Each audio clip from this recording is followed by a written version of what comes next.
नमस्कार विद्यार्थी मित्रांनो, मी प्राध्यापक अशोक सूर्यवंशी KB रोहमारे कनिष्ठ महाविद्यालयाअंतर्गत ई वर्गामध्ये आपले सहर्ष स्वागत करीत आहे।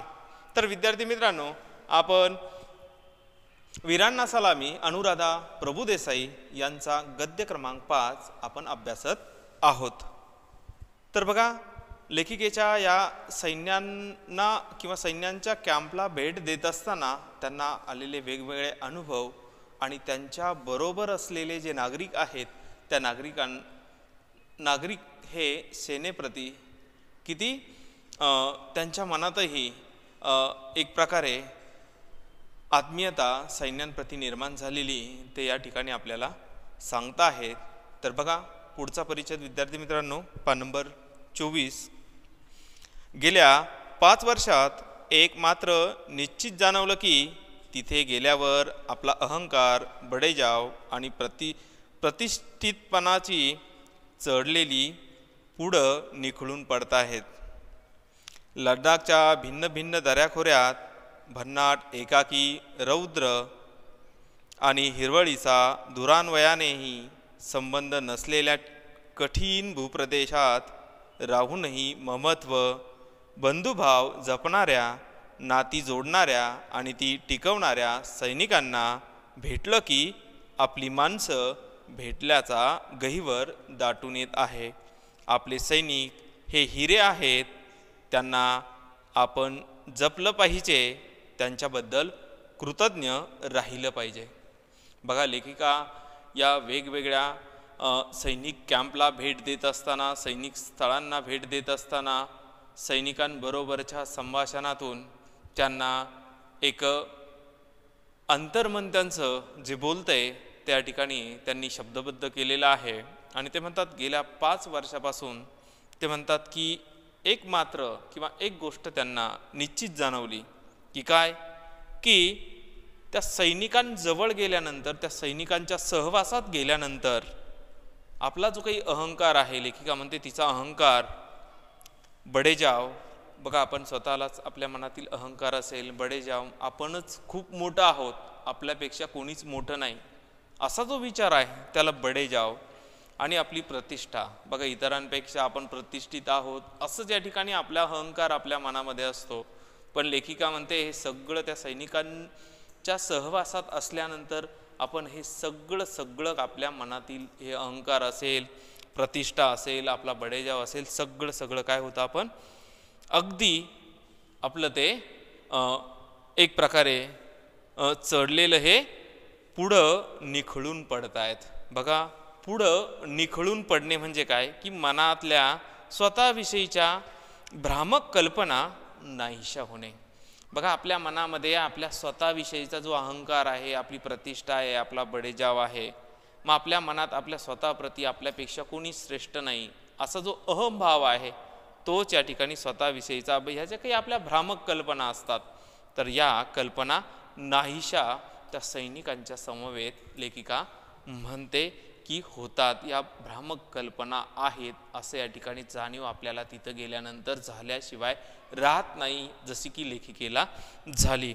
आणि बघा, लडाखचा जो काही भिन्न भिन्न प्रदेश आहे, वेगवेगळा लडाखचा जो प्रदेश आहे, परिसर आहे, टेकड्या, तिथं भन्नाट एकाकी प्रदेश आहे, तिथं रौद्र रूप या ठिकाणी त्या पहाडांचं आहे, त्या परिसराचं आहे, त्या वातावरणाचं आहे, आणि हिरवळीचं तिथं दुरान्वयीनी संबंध नाही असं लेखिका म्हणते।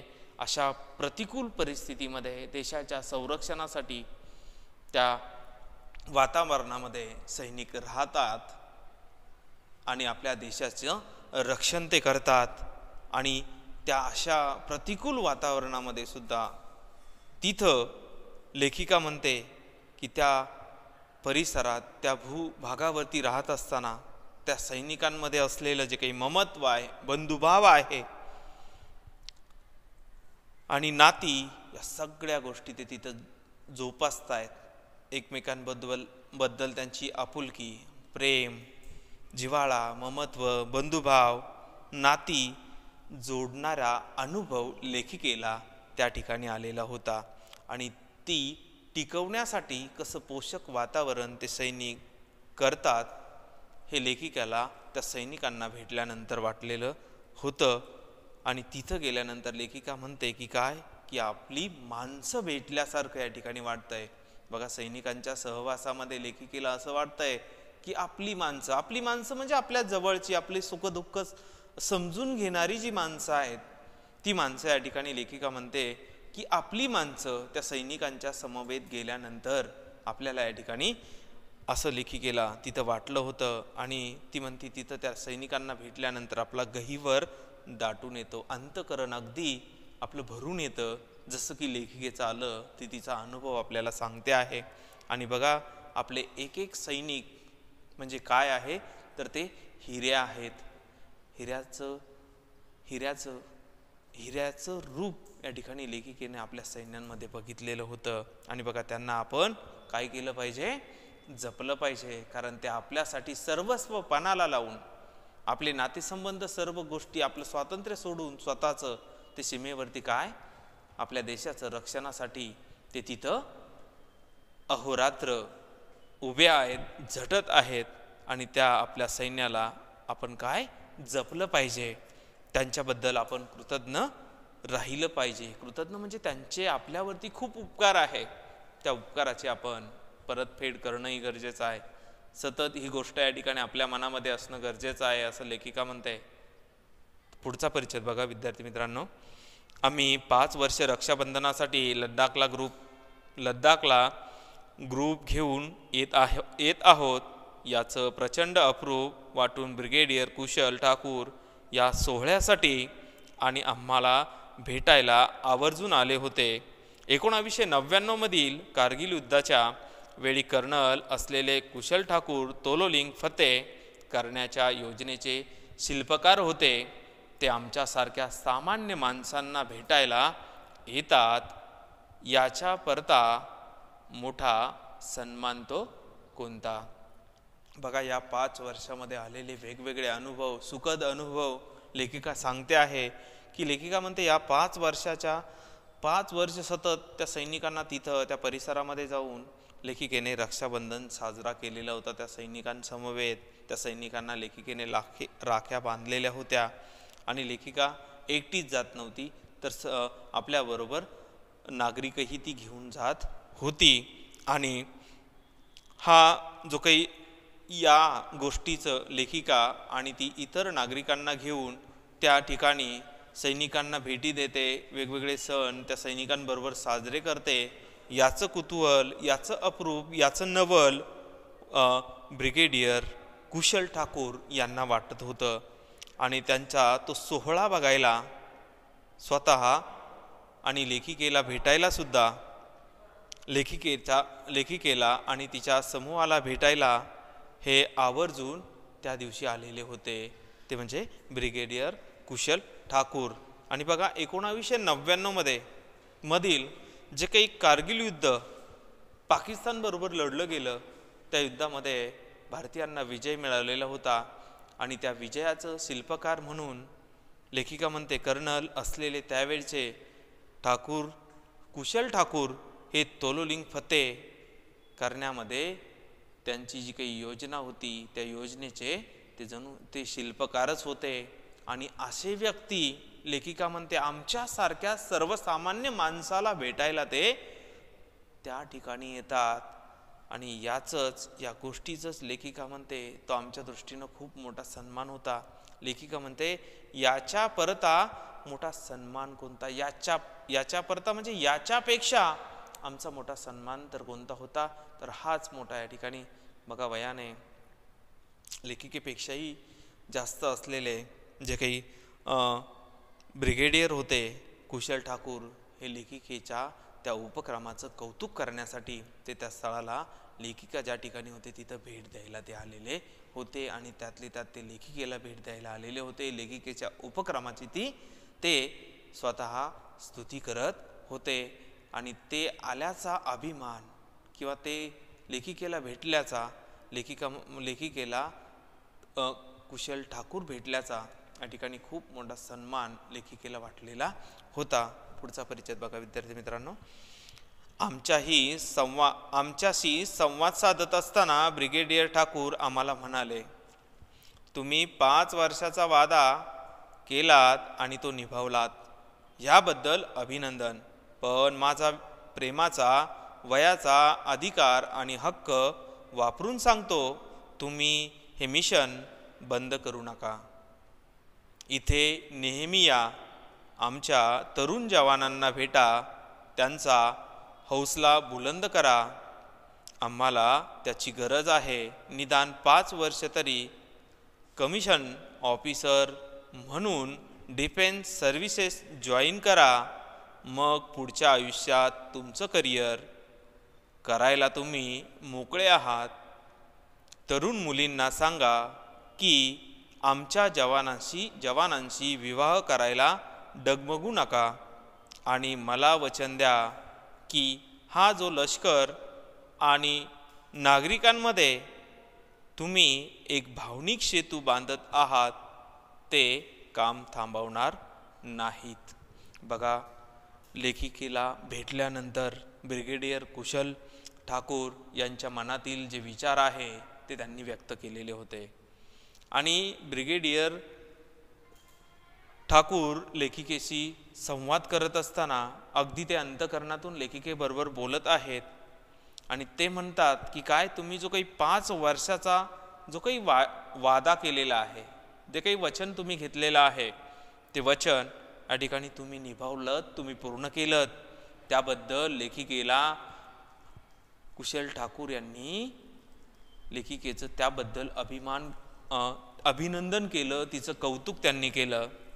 पण लेखिकेला ते म्हणाले, माझा प्रेमाचा आणि वयाचा अधिकार आणि माझा जो काही हक्क आहे तुमच्यावरती तो मी वापरून तुम्हाला सांगतो आहे काय की तुमचं हे मिशन, तुम्ही हे जे काही वचन घेतलेलं आहे ते तुम्ही आता यापुढेही बंद करू नका आणि तुम्ही इथं नेहमी येत जा असं या ठिकाणी ते सांगतायत. आणि ते म्हणतात की आमच्या तरुणांना तुम्ही काय करा, तरुण जवानांना तुम्ही भेटी द्या आणि त्यांचा हौसला, त्यांची हिंमत काय करा, तुम्ही वाढवा आणि ती बुलंद करा असं या ठिकाणी ते म्हणतात. आणि आमच्या शहरातील जे कुशाग्र बुद्धिमान मुलं आहेत, तरुण आहेत, त्यांना आमचा या ठिकाणी एक निरोप द्या किंवा त्यांना सांगा, त्यांच्या मनामध्ये ही ज्योत पेटवा की काय की आम्हाला तुमची गरज आहे, म्हणजे देशाला तुमची गरज आहे, सैन्याच्या रूपानं, जवानांच्या रूपानं गरज आहे असं तुम्ही कुशाग्र तरुण जवानांना संदेश द्या. आणि काय संदेश द्या की काय निदान त्यांनी 5 वर्ष तरी कमिशन ऑफिसर म्हणून डिफेन्स सर्व्हिसेस जॉईन करा. आता डिफेन्स सर्व्हिसेस जॉईन करा म्हणजे काय, सेना दलामध्ये तुम्ही दाखल व्हा फक्त 5 वर्षासाठी. आणि त्यानंतर तुम्ही काय करा, 5 वर्ष फक्त तुम्ही देशाला द्या आणि पुढचं तुमचं आयुष्य, तुमचं करिअर हे काय असेल ते तुम्ही काय करा, निवडा. असा आमचा हा संदेश तरुण कुशाग्र मुलांपर्यंत तुम्ही काय करा, पोहोचवा असं ते लेखिकेला म्हणतात कुशल ठाकूर. आणि बघा पुढे, तरुण मुलींना तुम्ही हाही एक संदेश द्या की काय, तरुण मुलींना हा संदेश द्या की आमच्या सीमेवरती जे तरुण जवान आहे त्यांच्याशी विवाह करायला तुम्ही डगमगू नका. हा सुद्धा संदेश ब्रिगेडियर कुशल ठाकूर लेखिकेला सांगतात की मुलींपर्यंत, तरुणींपर्यंत सुद्धा काय करा, पोहोचवा. आणि काय की असं वचन तुम्ही मला द्या आणि हा जो लष्कर आणि नागरिकांमधील आणि आमच्यात आणि सर्वसामान्य नागरिकांमधील तुम्ही जो काही दुवा बनत आहात, जो काही एक भावनिक सेतू किंवा जो एक भावनिक दुवा तुम्ही बनत आहात किंवा सेतू तुम्ही बांधत आहात, ते काम थांबणार नाही याची खात्री या ठिकाणी काय कुशल ठाकूर हे लेखिकेकडनं घेत आहे किंवा वचन ते एक प्रकारे लेखिकेकडनं घेत आहे. आणि बघा शेवटचा परिच्छेद पाठातील, वातावरणात नीरव शांतता त्याचा भंग करीत मी आवेगाने म्हणाली, नक्की सर, हे काम मी कधीच थांबवणार नाही. तोलोलिंग पहाडीवरून वाहणाऱ्या वाऱ्यांच्या झुळकेने जणू कानात हळूच म्हटले, तथास्तु. भासत तो पण अंगावर रोमांच उठले. नकळत तोलोलिंगला सॅल्यूट ठोकला.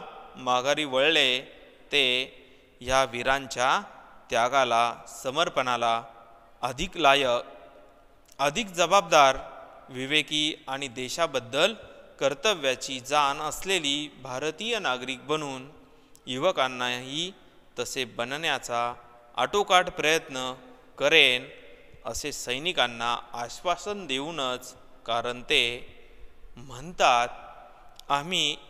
म्हणतात माघारी जेव्हा जाल परतून ओळख द्या आमची त्यांना आणि सांगा तुमच्या उद्यासाठी ज्यांनी आपला आज दिला. बघा किती समर्पक शेवट लेखिकेने या पाठाचा केलेला आहे. तर लेखिका शेवटच्या परिच्छेदामध्ये तिची भाव या ठिकाणी व्यक्त करते आणि ती म्हणते की काय, तेथील वातावरण, ब्रिगेडियरचा हा संवाद संपल्यानंतर वातावरणामध्ये अगदी नीरव शांतता, शांत वातावरण तिथं पसरलेलं होतं. आणि त्याच शांततेचा भंग करत लेखिका म्हणते, आवेगाने लेखिका म्हणाली. लेखिकेचं लक्ष सर्व ब्रिगेडियर कुशल ठाकूर यांचं जे बोलणं चाललेलं होतं, जे भावनिक ते बोलत होते, त्याच्याकडंच लेखिकेचं लक्ष होतं. आणि त्यांचं बोलणं थांबल्यानंतर तिथं जी नीरव शांतता पसरली होती आणि त्या शांततेचा भंग करत लेखिका आपल्या अंतर्मनातून तिचे उत्स्फूर्त उद्गार बाहेर पडले आणि ती म्हणाली, नक्की सर, हे काम मी कधी थांबणार नाही.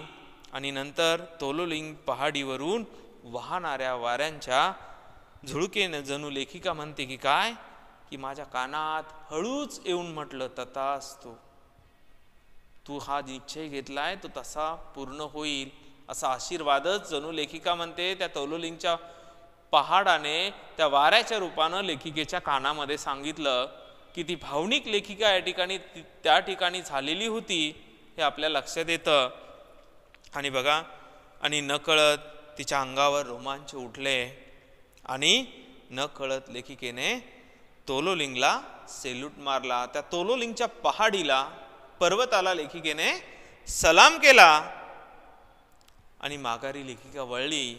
आणि ते मनामध्ये तिच्या एकच विचार काय, की या वीरांच्या त्यागाला, तेथील तोलोलिंगच्या पहाडाशी असलेल्या ऑपरेशन विजयचं जे काही स्मारक होतं, त्या स्मारकाला लेखिकेने काय केलं, सलाम ठोकला आणि तिथून निघाली. आणि तिच्या मनात विचार होते की काय, या वीरांनी जो काही देशासाठी त्याग केलाय, त्या त्यागाला, त्यांच्या समर्पणाला अधिक लायक, अधिक जबाबदार, विवेकी आणि देशाबद्दल कर्तव्याची जाण असलेले जे काही भारतीय नागरिक बनून युवकांनाही तसे बनण्याचा आटोकाट लेखिका एक भारतीय नागरिक म्हणजे कोणती, एक कर्तव्यदक्ष भारतीय नागरिक म्हणून त्या ठिकाणाहून परतत होती.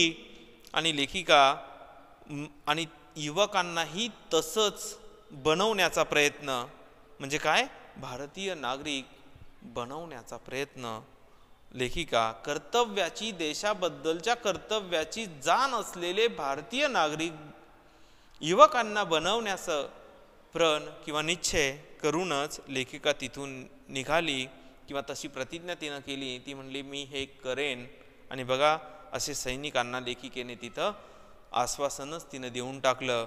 कारण सैनिक म्हणतात काय, माघारी जेव्हा जाल परतून ओळख द्या आमची त्यांना आणि सांगा तुमच्या उद्यासाठी ज्यांनी आपला आज दिलाय. तुम्ही लेखिकेला सैन्य म्हणतात, जवान म्हणतात, की तुम्ही इथून जेव्हा परतून समाजामध्ये जाल, त्या नागरिकांना आमचा एवढा संदेश द्या की काय, ओळख द्या आमची त्यांना, आमची ओळख त्यांना पोच करा.